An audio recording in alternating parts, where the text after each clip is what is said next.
Hola, benvinguts un dia més al meu canal, La Mar de Llibres, un canal on parlo sobre literatura en català. Bé, és el tercer cop que gravo aquest vídeo, de fet en tinc un que està editat al 100%, però no el penjaré perquè no estic segura, i és que el vídeo es diu, com haureu vist, llibres pretensiosos per a nenes que ens agrada com llegir, els vestits de flors i anar al mercat i tal. I el problema està amb els llibres pretensiosos, que a vegades tinc com la inseguretat de dir, buah, aquest llibre t'està quedant molt gran per parlar-ne en el teu canal. De fet, tot ve arrel de la reflexió de per què faig aquest vídeo, en plan dirigit a aquest tipus de públic i perquè m'he dirigeixo d'aquesta manera, i ve per una gran inseguretat que he tingut tota la meva vida, que i haver sigut una gran lectora i haver llegit moltíssim al llarg de la meva vida a nivell, a l'hora del pati al col·le llegia tant que la profe em deia: Marta, si et fas amiga de les noies de la teva classe i jugues amb elles, et convidaré un dia al cinema, en plan, has de jugar amb les nenes de la teva classe. Vull dir, he sigut sempre una gran lectora, mai he llegit poc, però tot i així, al fet de ser una tia, les inseguretats envers la lectura sempre han sigut molt grans. Rotllo, ho estaré fent per postureig? Llegiré suficient? No ho estaré fent perquè em vull creure una cosa que no soc? I això es va agreujar moltíssim a la meva adolescència, quan una sèrie de tios començaven a tenir aquest paper de tio interessant que llegeix, vale? I agafaven llibres superpretensiosos, i jo, que també volia llegir, em feia molta vergonya anar al cau o a on fos de campaments i treure el meu llibre, perquè deia: Marta, estàs intentant demostrar una cosa que no ets. I és com que una cosa que no ets? Si tu has llegit tota la vida i ara estàs llegint aquests llibres perquè estàs en aquest moment que t'interessa, i segurament no els entenia els llibres que estava llegint, i no passa res. I també trobo que és lo maco d'aquesta època, que descobreixes tota una sèrie de coses. Quan tenia 18 anys vaig llegir L'Estrany de Camus, vaig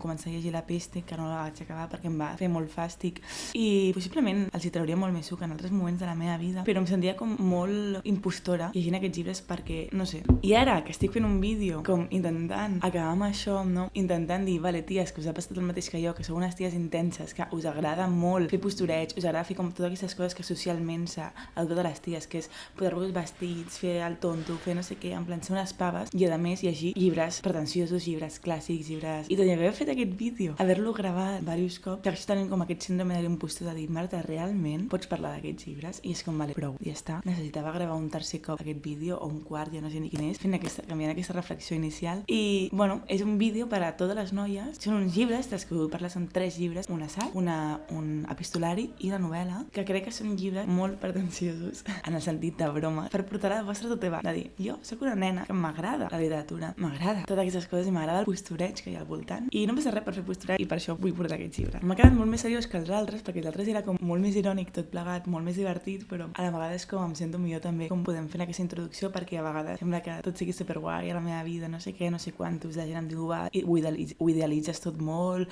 quina vida tan guai, partit tot penya dient: buah, ojalà tenir la vida d'aquesta pava. I és com, no, també tinc inseguretats i també em venia de gust explicar-vos-la, així que em llançaré i parlaré de 3 llibres que em fa molta por, en especial 2 parlar d'ell, però bueno, endavant. Les tasses de Viena són les millors. El primer que us vull parlar, bueno, són 3 llibres, que és un assaig, que és l'art de la novel·la del Milan Kundera, l'epistolari, que és Cartes d'un jove poeta de Rilke, i a la novel·la és El Gran Gatsby. Com veureu, són 3 llibrassos, 3 llibres d'aquests que quan portes a sobre i els llegeixes al carrer la gent pensa: que pretensiós, que fa llegint aquests llibres. I és com, stop, no estic intentant demostrar res perquè estic llegint al carrer aquests llibres, perquè literalment llegeixo al carrer qualsevol merda. Doncs si llegeixo al carrer, per què no puc llegir al carrer aquests 3 llibres? Així que perquè ens empoderem i no ens faig vergonya parlar i llegir d'aquests llibres. Primer començaré a parlar de la novel·la, que és el darrer que m'he llegit. Me'l vaig començar un dissabte i me'l vaig acabar el dilluns. No m'he poder desenganxar, em va flipar. Hi ha coses amb les que no estic d'acord, però no passa res, però em sembla flipant tot el que planteja. A partir de diferents... Bueno, faré un mini resum superràpid, perquè ja sabeu que en aquest canal jo tampoc en general explico molt els arguments de les coses que llegeixo. Més aviat les impressions, o per què els hauríeu de llegir, o coses interessants en concret, així que tampoc ho faré ara, i menys parlant de 3 llibres que el temps és més limitat. Però amb l'art de la novel·la són 7 assajos que tots parlen al voltant del que seria la novel·la europea. Em fa molta gràcia perquè en un moment el Pau diu: jo no em de res, excepte l'herència del Quixot. I penso, igual que els meus professors, igual que tots els putos textos que ens fan llegir del puto Quixot, és horrible. O sigui, jo crec que... O sigui, a mi a vegades em fa vergonya dir que jo no m'he llegit el Quixot perquè me l'hauria d'haver llegit per una assignatura, i vaig escoltar la meitat del llibre amb 1.25 amb audiollibre, i quan estava molt ratllada 1.5 i no s'escoltava i no s'entenia res. Però bueno, és igual. Jo crec que si us agrada llegir, però a més us interessa, doncs potser no només llegir, sinó llegir sobre què s'ha teoritzat sobre la lectura, no? Perquè jo crec que hi ha una diferència entre el que és la lectura que tu agafes, jo que sé, una novel·la, la llegeixes, sobre què s'ha parlat de la novel·la, què s'ha parlat de la literatura més a nivell teòric. Crec que és un llibre molt accessible en el sentit en què el llenguatge és bastant fàcil i el que planteja és molt interessant, però no és d'aquests assajos que costa de llegir moltíssim, rotllo que t'estàs com un mes per llegir 100 pàgines, sinó que amb la forma d'entrar-hi és molt accessible i fa uns plantejaments que crec que són molt interessants si us interessa com tot el tema de la teoria de la literatura. Bueno, fa bogeries, bogeries. La bogeria és com comparar com Kafka, quan parla del procés, ho compara amb una cosa que és com inherent a la individualitat, amb una mare que va a la presó i el seu fill i tracta el seu fill com amb despotisme i pensa, però si ha patit el despotisme del règim comunista, com pot tractar així el seu fill? I diu, no, és que Kafka tampoc és que predís el futur, és que realment això són coses que ja existeixen com en la intimitat i altres coses. O com també dient, de fet això està aquí al final, rotllo, el pensador pensa, Déu riu, o coses així, que són anades d'olla, que són molt interessants. Crec que és una bona introducció, com si diguéssim, el que serien els estudis així de la novel·la o de la teoria de la literatura, i també perquè no ho planteja tampoc des de la part com super de l'autor o de la història de la literatura, que a mi és com la part que més per enfar de la literatura, que és rotllo. Aquest autor va néixer no sé quin any i va morir no sé què, i va fer no sé quantes i va escriure aquest llibre, en plan, però estic farta, odio això.